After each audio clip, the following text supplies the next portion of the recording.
नमस्कार दोस्तों, स्वागत है आपका मेरे चैनल आध्यात्म ज्ञान पेटिका में। एकादशी व्रत इस संसार के पालनहार भगवान श्री विष्णु को समर्पित होता है। एकादशी व्रत के दिन भगवान श्री विष्णु की पूजा पूरे विधि विधान से किया जाता है। एकादशी व्रत हर महीने के दोनों पक्ष शुक्ल पक्ष और कृष्ण पक्ष की एकादशी तिथि को रखा जाता है। इस तरह वर्ष भर में 24 या 26 एकादशी व्रत पड़ते हैं और प्रत्येक एकादशी का अपना एक विशेष नाम और महत्व होता है। पापांकुशा एकादशी व्रत अश्विन माह के शुक्ल पक्ष की एकादशी तिथि को रखा जाता है। इस एकादशी के दिन भगवान श्री विष्णु के पधानाप रूप की पूजा की जाती है। पापांकुशा एकादशी को महत्वपूर्ण एकादशियों में से एक माना जाता है, क्योंकि इस दिन व्रत रखने वाले व्यक्ति को उत्तम स्वास्थ्य, धन और अन्य सभी सांसारिक इच्छाओं की पूर्ति होती है। यह भी माना जाता है कि पापांकुशा एकादशी व्रत का पालन किए बिना एक व्यक्ति को पापों से कभी भी मुक्त नहीं किया जा सकता है और उनकी बुरी क्रियाएं जीवन भर उनका पीछा करती रहती है। इस व्रत को करने से 100 सूर्य यज्ञ या 1000 अश्वमेध यज्ञ करने के बराबर फल मिलता है। जो लोग अपने जीवन में किए गए संपूर्ण पापों का प्रायश्चित करना चाहते हैं, तो उन लोगों के लिए यह एकादशी व्रत बहुत ही महत्वपूर्ण है। इस एकादशी का व्रत पूरी निष्ठा और श्रद्धा से करने पर और भगवान से अपने जीवन में किए गए पापों की क्षमा मांगने और जीवन में फिर पाप न करने का संकल्प ले, तो भगवान उनके संपूर्ण पापों को क्षमा कर देते हैं। अब आइए जान लेते हैं एकादशी व्रत की पूजा विधि क्या है।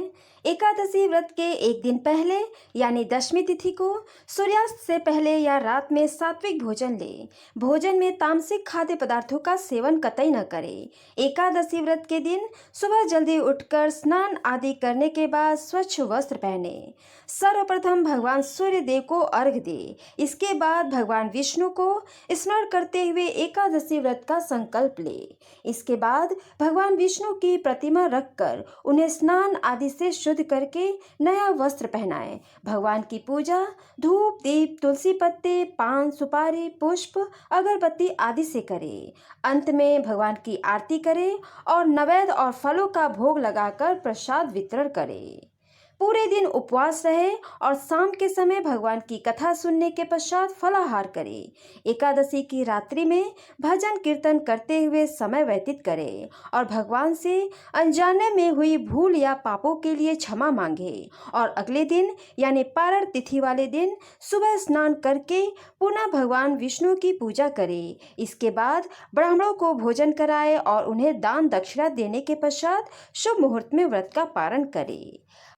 पापांकुशा एकादशी के दिन दान करना बहुत ही फलदायी होता है। यदि कोई व्यक्ति व्रत नहीं रख सकते हैं, तो वे ब्राह्मणों को कपड़े, खाद्य पदार्थ और अन्य आवश्यक वस्तुएं दान कर सकते हैं और पुण्य प्राप्त कर सकते हैं। ऐसा माना जाता है कि पापांकुशा एकादशी के दिन दान करने वाले लोग मृत्यु के बाद भगवान यमराज के निवास नरक में नहीं पहुंचते हैं।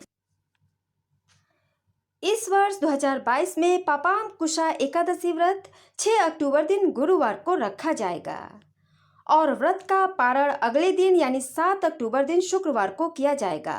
व्रत पारण करने का शुभ समय रहेगा सुबह 6:17 से सुबह 7:26 के बीच। पारण तिथि के दिन द्वादशी समाप्त होने का समय रहेगा सुबह 7:26 तक। एकादशी तिथि प्रारंभ होगी 5 अक्टूबर दिन बुधवार को दोपहर 12 बजे से और एकादशी तिथि समाप्त होगी 6 अक्टूबर दिन गुरुवार को सुबह 9:40 तक।